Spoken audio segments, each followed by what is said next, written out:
awal mulanya kamu bisa sampai punya pemikiran untuk bikin startup Clean Sheet ini apa? Kan bidik misi kan kadang ada telat cairnya kayak gitu. Iya. Terus waktu itu bingung mau nyari kerja apa ya yang bisa untuk menambah makan gitu. Karena orang tua ya kadang ngirim, kadang ya enggak kayak gitu.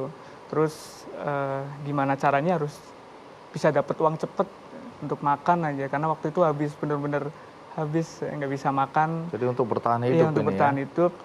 Saya sering puasa juga untuk setidaknya menghemat-hemat kayak itu.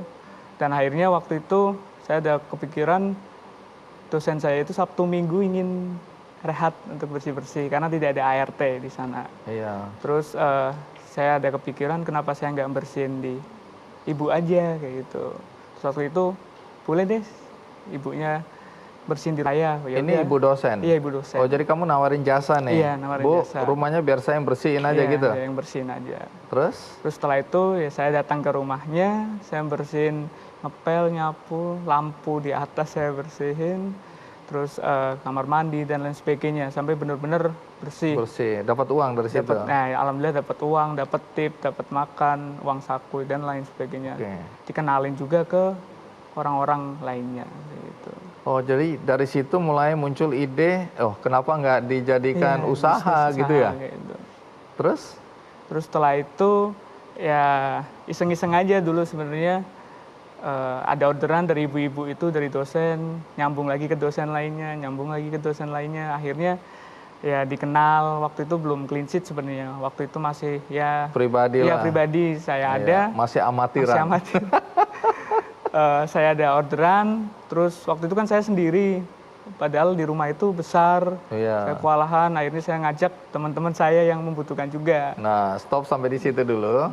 Karena aku yakin penonton udah penasaran pengen lihat bagaimana usaha jasa kebersihan ya yang kamu tawarkan dan sekarang sudah bisa berkembang, merekrut sampai bahkan 30 karyawan atau sebagian dari itu adalah mitra.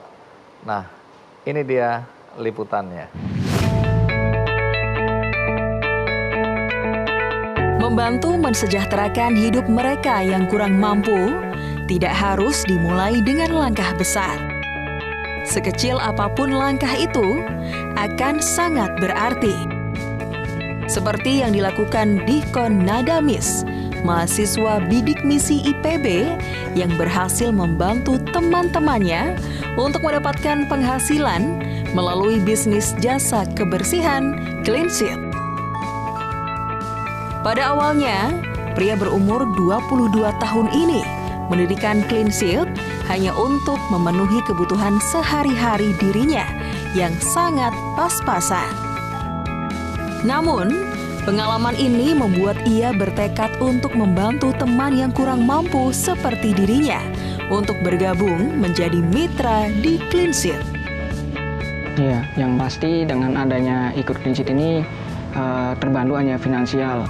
Selain adanya uang bidik misi juga saya terbantu dengan ikut Clean Sheet seperti ini.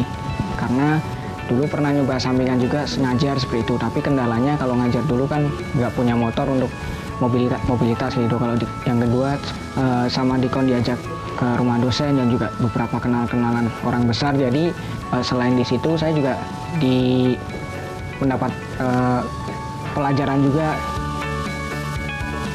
Bisnis yang resmi berdiri pada tahun 2019 ini sudah merekrut hingga 30 orang. Dengan one-stop service sebagai daya saing mereka, Clean Sheet menyanggupi berbagai jasa kebersihan seperti general cleaning, cuci sofa dan kasur, hingga merapikan taman, cuci AC, perbaikan alat elektronik, dan lainnya. Tidak sedikit masyarakat yang tertarik dengan jasa yang disuguhkan.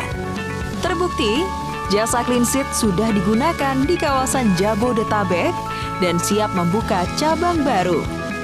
Bisnis yang bergerak di bidang sosio-teknopreneur ini pun mulai merekrut anak-anak putus sekolah.